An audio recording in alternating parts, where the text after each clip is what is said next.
Donc, on est page 45, la partie 3. Je vous avais demandé de tracer le demi-plan de Y est plus petit ou égal à 200. Donc, tout le monde, mon D3, allez ici. C'est donc ma section en dessous, parce que c'est plus petit ou égal à 200. Il m'en reste une autre. Vous devez trouver la D4. Donc, D4, c'est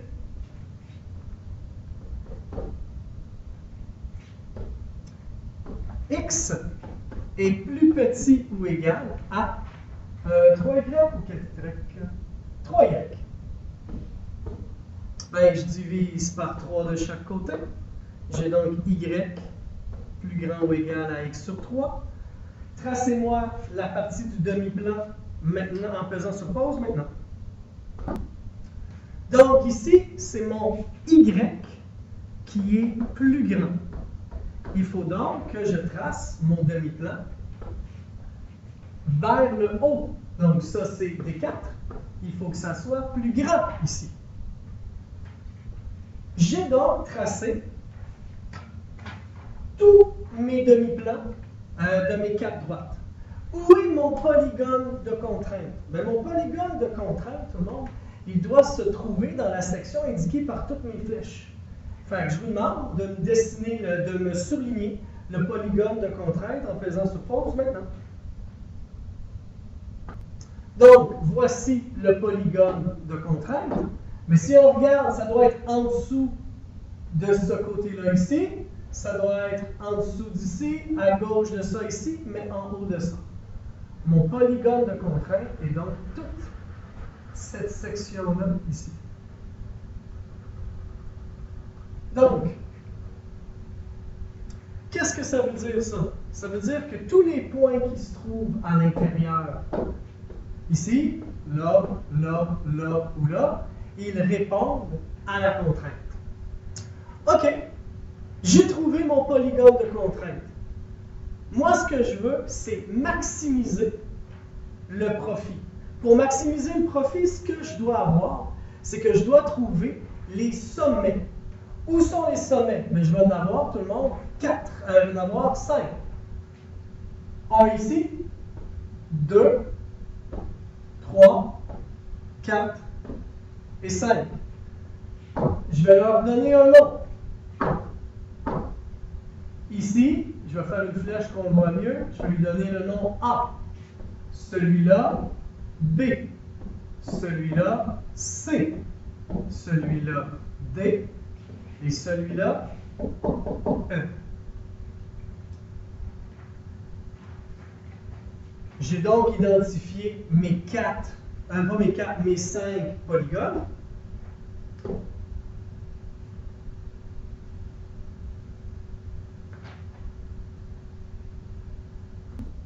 Je peux donc trouver les coordonnées de mes sommets. Bon, mais j'ai 5 sommets. Je vous avais dit que j'ai le sommet A. Mais mon sommet A, tout le monde, si je regarde sur mon dessin, mais mon sommet A, il va être 0, 200. Pas besoin de faire de comparaison. Je sais que j'ai 0, 200. 0, 200. Mon sommet B, ici, je m'en vais voir mon sommet B. Mon sommet B, il est ici.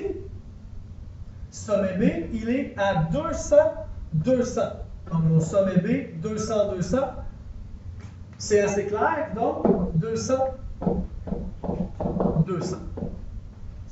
Mon sommet C.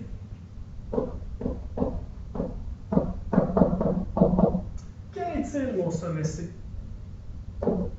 Non, on s'en va. Mon sommet C, c'est ce sommet-là ici.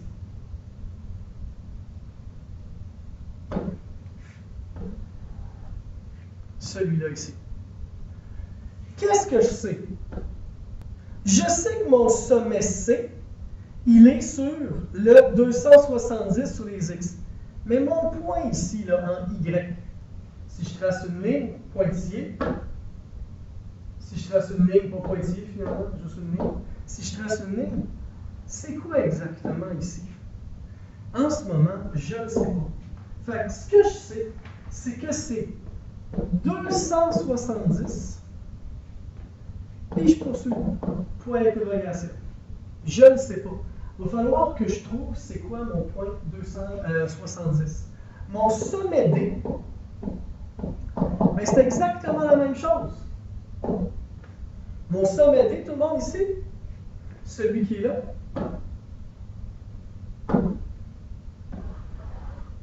Donc, mon sommet D, ici, je sais qu'il est à 270, mais ici, ce point-là en Y, c'est quoi? Je ne sais pas. Mais donc, ici, je vais m'écrire 270, je ne sais pas. Sommet E,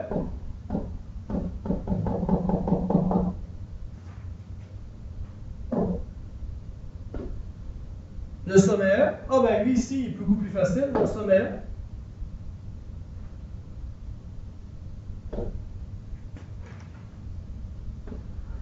Mon sommet E qui est là ici, quel est-il? Oh, je ne suis pas capable de faire mon crayon magique. Ah, voilà. Mais ça va être mon point 0, 0. Lui, je ne me pose pas de questions. Donc, mon sommet E, 0, 0. Alors, ce que je dois faire en premier, c'est résoudre mes deux points d'interrogation là. Il faut que je trouve c'est quoi. Fait que j'y vais. Je vous ai fait un petit tour de magie. J'ai réduit mes sommets A, B, C, D, E. Donc, il faut que je trouve le sommet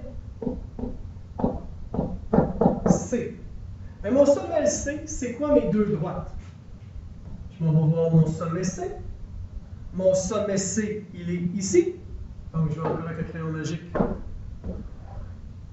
Si je suis capable de faire mon A. Mon sommet C, c'est celui-là ici. Mais c'est mes droites quoi? Bien, ça va être mes droites, ces deux droites qui sont là ici. C'est mes droites D1 et D2 qui se rencontrent. Donc, sommet C, c'est mes droites D1 et D2. C'est quoi mes équations de mes droites D1 et mes droites D2? Bien, ma droite D1, je vais aller voir le bas, je ne m'en souviens plus moi-même, c'est x plus y est plus petit ou égal à 400. Donc, si je veux ma droite, ça va être x plus y égale 400. Ma droite D2, qu'est-ce qu'elle est? Ma droite D2, je m'en vais là-bas. Ma droite D2, D2 ici, c'est x plus petit ou égal à 270. Donc, ici, ça va être x est égal à 270. Bien, c'est tout bon. Qu'est-ce que je peux faire? Je peux remplacer mon 270 dans mon x. Fait que ça me fait x plus y est égal à 400. J'ai donc 270 plus y qui est égal à 400. Je fais moins 270 de chaque côté. J'ai donc, tout le monde, y est égal à 130. Ça veut dire que mon sommet C, que je n'étais pas sûr ici, bien, ça va devenir mon point 270, 130. Je peux faire maintenant mon sommet D. Je vous demande de me trouver c'est quoi les deux droites, de les identifier, puis ensuite de me trouver quelle va être la valeur de Y. Pesez sur pause maintenant. Donc, tout le monde, mon sommet D, c'était la rencontre de D2 et de D4. Donc, x est égal à 270 et x est égal à 3y. Puis, si je remplace, bien, vous trouvez que le y est égal à 90. Donc, je peux remplacer mon point ici, 270, 90. J'ai donc, tout le monde, mes 5 sommets. Ces 5 sommets-là vont me minimiser ou me maximiser mon profit. Donc, ce qu'il faut faire, par exemple, maintenant, une fois qu'on a trouvé mes sommets, c'est de trouver la règle de l'objectif. Pour aller trouver la règle de l'objectif, ben, il faut aller au problème. Qu'est-ce qu'on me dit? Ben, encore une fois, on est dans la section règle de l'objectif, donc ici. Qu'est-ce qu'on sait? On sait que la production, il y a dépenses fixes de 2000 $. La production de blé lui rapporte 400 $. Et la production de pommes de terre lui rapporte 300 $ par hectare. Pouvez-vous me trouver la règle de l'objectif? Grâce à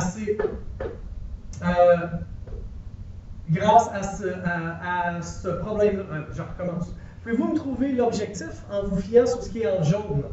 Fait que pesez sur pause maintenant. OK, tout le monde, vous aurez dû trouver quelque chose du genre. Le profit est égal à 400 fois X plus 300 fois Y moins 2000. Ça veut dire quoi? Bien, c'est 400 $ par hectare de blé et 300 $ par hectare de pommes de terre. Donc, j'additionne les deux. Mais j'ai une dépense fixe de 2000 $, donc je dois enlever moins 2000 $. Une fois que vous avez trouvé la règle, bien là, il faut faire ce qu'on appelle le tableau de la règle de l'objectif. C'est quoi le tableau? Et on va prendre tous mes points. Donc ici, mes points, j'ai mon point 0,200.